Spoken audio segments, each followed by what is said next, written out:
कहानी शुरू होती है, हम एक औरत को देखते हैं जिसका नाम एडेल होता है और अपने 13 साल के बच्चे हेनरी के साथ रह रही होती है और वो दोनों एक दूसरे का बहुत अच्छे से ख्याल रखते हैं। एडेल का हस्बैंड ने उसे बहुत साल पहले छोड़ दिया था और हेनरी अपने फादर से मिलने अक्सर जाया करता था और उसका फादर उसे अपने साथ रहने का कहता है, लेकिन हेनरी को अपनी माँ का ख्याल रखना अच्छा लगता था क्योंकि उनके पास अब हेनरी के अलावा और कोई खुशी नहीं होती है। वो कभी भी कहीं बाहर नहीं जाती, किसी से कोई कॉन्टैक्ट नहीं रखती, बस अपने बेटे के साथ ही खुश रहती थी। अब जल्दी ही हेनरी का स्कूल ओपन होने वाला होता है तो वो अपने ड्रेस पहनकर चेक कर रहा होता है जो उसे अब टाइट था। जब ये बात उसकी माँ को पता चलती है तो वो उसे अपने साथ सुपरमार्केट में लेकर जाती है ताकि उसके लिए नए कपड़े खरीद सके। वहाँ जाकर हेनरी उसे कहता है कि उसे कॉमिक्स खरीदने हैं और एडेल उसे अलाउ कर देती है और हेनरी कॉमिक बुक्स देखने लगता है कि तभी उसके पास एक घायल आदमी आता है और उसका नाम फ्रैंक होता है और हेनरी को उसे लिफ्ट देने का लिए कहता है। तो हेनरी उसे अपनी माँ के पास ले जाता है और एडेल को सारी बात बताता है तो वो काफी डर जाती है फ्रैंक से और वो घायल भी था तो उसे वो एक क्रिमिनल लगता है। जब एडेल उसे मना करती है तो फ्रैंक हेनरी की गर्दन पीछे से पकड़ लेता है और उसे डराने लगता है। तो एडेल मान जाती है और वो लोग इनकी गाड़ी में जाकर बैठते हैं। फ्रैंक एडेल को कहता है कि उसे अपने घर लेकर जाओ। वहाँ बाहर काफी पुलिस भी होती है जो फ्रैंक को ही ढूंढ रही होती है। वो लोग घर पहुंचते हैं और एडेल उसके लिए कॉफी बनाती है और तब वो अपने पास एक नाइफ रख लेती है ताकि अगर फ्रैंक उन्हें कोई नुकसान पहुंचाने लगे तो वो उससे लड़ सके। फिर फ्रैंक उन्हें सारी बात बताने लगता है कि वो जेल से भागा है, वहाँ उसकी तबीयत खराब हो गई थी तो लोग उसे हॉस्पिटल लेकर गए थे, वहाँ से वो भाग गया और अब वो शाम तक यहाँ रुकना चाहता है और शाम को जो ट्रेन पास से गुजरेगी वो उस पर चला जाएगा और तब तक वो अपने जख्म पर पट्टी भी कर लेगा। एडेल कहती है कि ठीक है, तुम शाम तक यहाँ पर रुक जाओ, लेकिन मुझे और हेनरी को तुम कोई नुकसान नहीं पहुंचाओगे। फ्रैंक कहता है कि मैं तुम दोनों को कोई भी नुकसान नहीं पहुंचाना चाहता, बेफिक्र रहो। तभी वो लोग टीवी देखने लगते हैं और हर जगह फ्रैंक की ही न्यूज आ रही होती है। तो हेनरी डर जाता है और कहता है कि अगर पुलिस वालों को पता चला कि हमने फ्रैंक को अपने साथ रखा है तो वो हम पर भी कानूनी कार्रवाई कर सकते हैं। उसकी माँ कहती है कि नहीं, कुछ नहीं होगा, लेकिन फ्रैंक कहता है कि वो सही कह रहा है और मैं तुम दोनों को जाते वक्त बांध दूंगा जिससे ऐसा लगेगा कि मैंने तुम लोगों को जबरदस्ती बंधक बनाया हुआ था। फिर वो रस्सी बांधने की प्रैक्टिस करने लगते हैं और एडेल को बांधकर उसे सिखाता है कि तुम इसे कैसे खोल सकती हो। फिर वो उसे बंधा ही रहने देता है और खाना पकाने लगता है। फिर वो अपना खाना एडेल और हेनरी को भी खिलाता है जो बहुत अच्छा बना होता है। फिर देखते ही देखते रात हो जाती है और हेनरी उठकर सब चेक करता है कि फ्रैंक ने उसकी माँ को बांधा हुआ है कि नहीं।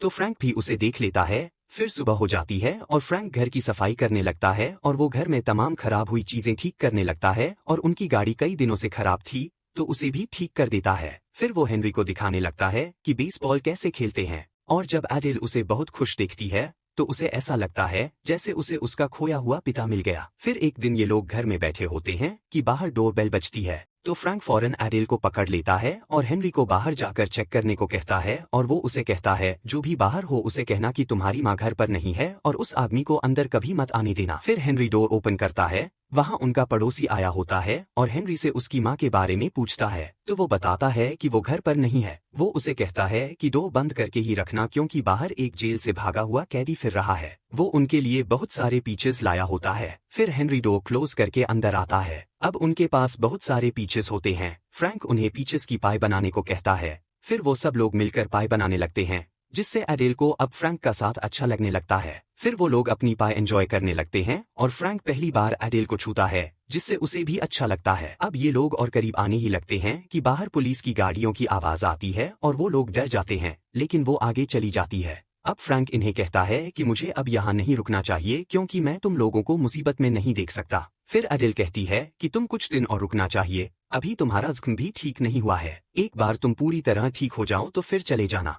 और हेनरी भी यही कहता है क्योंकि अब वो उन्हें पसंद आने लगा था। उसके आने के बाद उनकी फैमिली मुकम्मल हो गई थी। अगली सुबह फ्रैंक घर की छत पर जाकर उसे ठीक करने लगता है। एडेल उसके लिए कॉफी बनाकर लाती है और फिर वो घर के डोर्स भी ठीक कर देता है और गाड़ी का टायर भी बदल देता है। अब वो लोग काफी फ्रेंडली हो गए थे और वो एडेल का साथ डांस भी करता है। फिर वो लोग हेनरी को सुपरमार्केट ग्रोसरी के लिए भेजते हैं। फिर वहाँ हेनरी जाकर चीजें लेने लगता है तो वहाँ उसे एक लड़की मिलती है जिसका नाम एलेनोरा होता है और वो हेनरी को बताती है कि वो इस शहर में नई आई है तो उनकी यहाँ दोस्ती हो जाती है। फिर हेनरी घर वापस आने लगता है तो रास्ते में उसे पुलिस वाले दिखाई देते हैं तो वो जल्दी से घर आ जाता है और घर का दरवाजा खुला छोड़ देता है। तभी उनकी पड़ोसन अंदर घुस आती है तो एडेल उसे बाहर दरवाजे तक लेकर बात करने लगती है। वो दरअसल अपने बेटे बैरी को कुछ देर उनके घर छोड़ने आई होती है क्योंकि उसे किसी काम के लिए शहर जाना होता है। एडेल उसे बहुत मना करती है, लेकिन वो अपने बेटे को जबरदस्ती वहां उनके पास छोड़ जाती है। अब उसका बेटा चल फिर नहीं सकता था और नहीं बोल सकता था, तो फ्रैंक उसके सामने आता है और कहता है कि वो कौन सा किसी को कुछ बता सकता है। अब वो लोग उसे भी बाहर ले आते हैं और सब बेसबॉल खेलने लगते हैं। अब फ्रैंक एडेल को भी बेसबॉल खेलना सिखाता है, जिससे उसका दिन काफी अच्छा गुजरता है। वो लोग शाम को अब घर में बैठे होते हैं कि टीवी पर फ्रैंक की पिक्चर आती है, जिससे बेरी समझ जाता है कि फ्रैंक कौन है। फिर थोड़ी देर बाद बेरी की माँ उसे लेने आती है, तो वो उन्हें बताने की कोशिश करता है फ्रैंक के बारे में, लेकिन उसकी माँ कुछ नहीं समझ पाती और वहां से चली जाती है। रात को अब हेनरी चुपके से अपनी माँ और फ्रैंक की बातें सुनता है, तो वो लोग बातें कर रहे होते हैं कि हम अब यहाँ से कनाडा शिफ्ट हो जाते हैं। अगली सुबह वो हेनरी से कहते हैं कि मार्केट जाओ और वहाँ लाइब्रेरी से कनाडा जाने वाली बुक लेकर आओ। फिर हेनरी लाइब्रेरी पहुंचता है, तो वहां उसे एलेनोरा भी मिलती है, जिससे वो बैठकर बातें करने लगता है। तो वो उसे बताती है कि उसकी माँ ने उसे यहाँ पढ़ाई के लिए भेजा है, लेकिन असल में वो उसे बहाने से यहाँ भेज रही है ताकि वो अपने बॉयफ्रेंड के साथ वक्त गुजार सके। अब हेनरी भी सोच में पड़ जाता है कि कहीं उसकी मॉम भी उसे अकेले छोड़कर न चली जाए। वो घर पहुंचता है, तभी हेनरी का असली पिता उसे घुमाने के लिए लेकर जाता है अपनी न्यू फैमिली के साथ। और शाम को जब वो घर आता है तो एडेल उसे बताती है कि जल्द ही हम अब कनाडा चले जाएंगे। तो हेनरी कहता है कि क्या मुझे आप अकेले छोड़ देंगी? तो उसकी माँ उसे समझाती है कि हम सब जा रहे हैं, तुम्हें कभी अकेले नहीं छोड़ सकती, ऐसा तुमने सोचा भी कैसे? तो हेनरी बहुत खुश हो जाता है। अगली सुबह वो बाहर खेलने जाता है, तो उसे एलेनोरा मिलती है, जिसे हेनरी बताता है कि वो यहाँ से हमेशा के लिए जाने वाला है। यह बात एलेनोरा को अच्छी नहीं लगती, क्योंकि उसका बस एक ही तो दोस्त था यहाँ पर।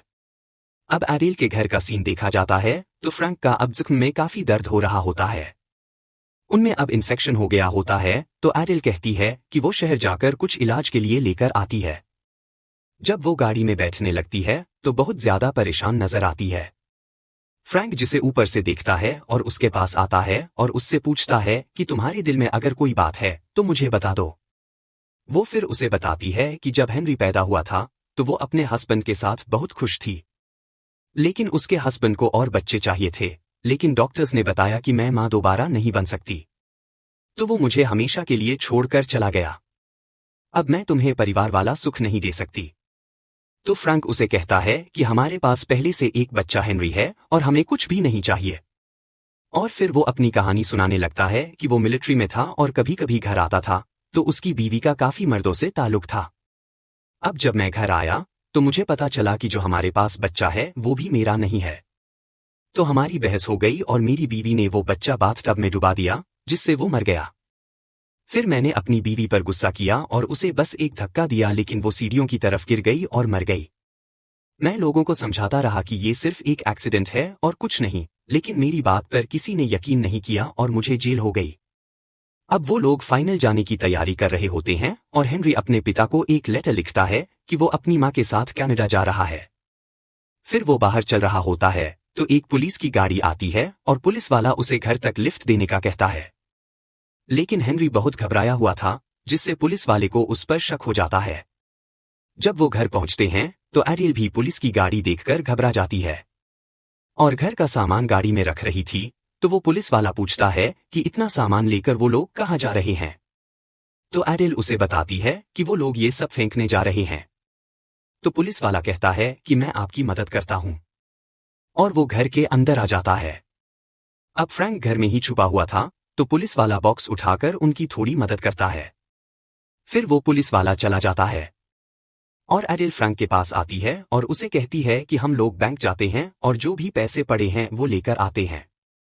और फिर फ्रैंक घर में ही होता है कि वहां उनकी पड़ोसन आ जाती है और फ्रैंक को देख लेती है। वो उसे पहचान भी लेती है और उससे पूछती है कि तुम कौन हो। वो बताता है कि वो इलेक्ट्रिशियन है और उसकी पड़ोसन चली जाती है। तभी एडेल और हेनरी वापस आते हैं, तो बाहर पुलिस की काफी सारी गाड़ियां आ जाती हैं। फ्रैंक उन्हें बताता है कि पड़ोसन ने मुझे देख लिया था, उसने ही पुलिस को इन्फॉर्म किया होगा।